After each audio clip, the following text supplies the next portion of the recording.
Ronnie is working with Martin. Ronnie reveals she's selling the Quartermain mansion, and Carly suggests Jack make a big move. Tuesday, October 28, 2025. Today on General Hospital, Jordan tells Curtis that Portia is pregnant, Ronnie is revealed to be working with Martin, and Nina makes Jacinda an offer. Independently chosen by editors. However, Soaps.com may receive a commission on orders placed through its retail links, and the retailer may receive certain auditable data for accounting purposes. At Jordan's place, she cries to Curtis that she'd love to give their relationship another chance, but she can't because Portia is pregnant. Curtis realizes that he and Portia clearly have a lot to discuss, and Jordan says whatever decision he makes, she'll understand. General Hospital made the best of an awful situation, but it means we're about to lose, spoiler, and possibly, spoiler, too.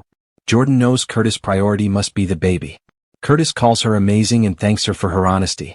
He wonders why Portia didn't tell him and whether she plans to keep the baby. He decides he has to find her and rushes out. At Isaiah's cabin, he and Portia kiss, and he surprises her with a romantic dinner. He even breaks out his best wine. They kiss some more and end up in bed, clearly skipping the wine and food. Isaiah then gets a call from the hospital and has to return. He urges her to stay, enjoy dinner, and hopefully he'll be back later. He also gives her a key to their special getaway cabin. What does Jack share with Anna? Jack drops by Anna's office to let her know her request to visit Valentine has been denied. Anna again suggests they work together as he needs her, because nobody knew Faison better than she did. She tells him that she can get Valentine to tell her everything he wouldn't tell him. Jack says she'll have to earn his trust, but he will tell her that Valentine noted this project is about Faison, and there is a connection between Faison and Sidwell. That's all he'll say to her for now, and he walks out. What's Carly's next move? Jason corners Carly in the alcove at the Metro Court and asks why she's avoiding him. She says she's not, and whatever he needs to make it quick as she's having dinner with Jack. Jason is stunned and accuses her of being up to something. Carly explains she can't afford to break up with Jack because if she stays with him, he'll keep her daughter safe, and it's all she cares about. Jack soon appears and Jason takes off. Jack senses that he interrupted a tense conversation, and Carly admits Jason was giving her an earful about him. She keeps telling Jason how much he's done for her and her family. She says Lulu told her about the visit he arranged for Charlotte and Valentine, but Lulu likely won't allow another one. This troubles Jack. Ned wants Tracy to do what? Ned sits down with his mother and Olivia at the restaurant, and they push her to make peace with Ronnie.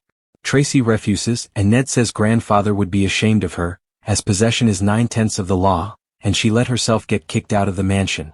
She needs to make peace and get back into the house. What's Jacinda's new job? In the Crimson office, Nina tells Ava that Willow hates her for taking the plea deal, but Ava points out that Willow has hated her before. Nina vows she won't stop fighting for Willow. Ava suggests she let Alexis handle this, and she does not need to do anything that will make things worse. Outside Nina's office, Jacinda tells Michael that working here might be a bad idea, as Nina is the person who paid her to drug Drew. Michael knocks on Nina's door and says he has hired her a new assistant, someone she already knows. Jacinda walks in and Nina exclaims, "Over my dead body." Michael is okay with those terms. Nina says Jacinda tried to double-cross her and is clearly lying to protect Michael with a fake alibi. Nina and Michael argue back and forth, until Ava steps in and stops Nina from shooting her mouth off and regretting it. Nina agrees to give Jacinda the job and Michael and Ava leave so they can talk. Michael heads down to the restaurant to meet Ned, Tracy and Olivia. Tracy says thanks to Ned, she's seen the light and will apologize to Ronnie.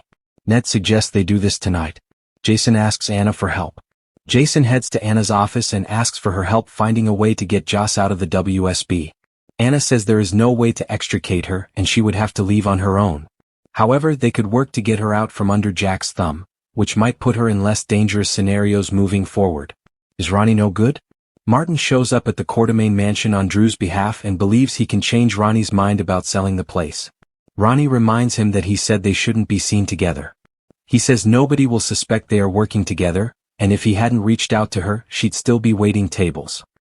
He says this house and her newfound fortune are all his doing, because he wrote her into Monica's will. Ronnie insists that she never wanted to be a part of this, and Martin knows he had to sell her on the plan. Ronnie admits she only agreed after encountering that nasty Tracy Quartermain, but the rest of the family has been lovely, and she hates deceiving them. She says this house shouldn't be hers. Martin says it won't be once she sells it to Drew.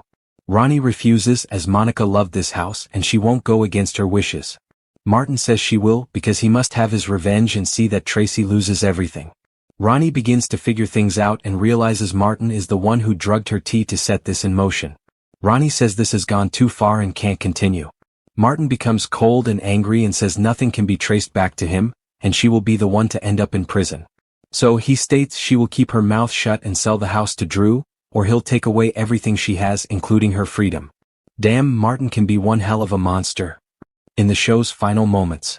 Alone, Jordan opens her fortune cookie which reads, "An unexpected delivery will change everything." She quickly tosses it in the trash. Curtis finds Isaiah at the hospital and asks where his wife is. At the cabin, Portia makes a call to Ava, who is at the Metro Court bar. Portia asks her where she is as she needs to see her. Anna tells Jason their first task is to ensure Jack's current op is swiftly and safely concluded. She tells Jason that Jack told her Faison is involved in what's going on, and so is Sidwell. Carly tells Jack that Lulu feels flying back and forth is too disruptive to Charlotte's life. Jack still needs more from Valentine, so Carly suggests he relocate Valentine closer to home. Nina goes over a list of rules with Jacinda and wonders how much Michael is paying her to lie for him. Jacinda says she's not lying and she and Michael have become very close. Nina offers to pay Jacinda more than Michael.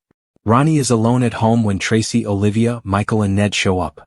Tracy eats some crow and wants to bury the hatchet with Ronnie for the good of the family and start over.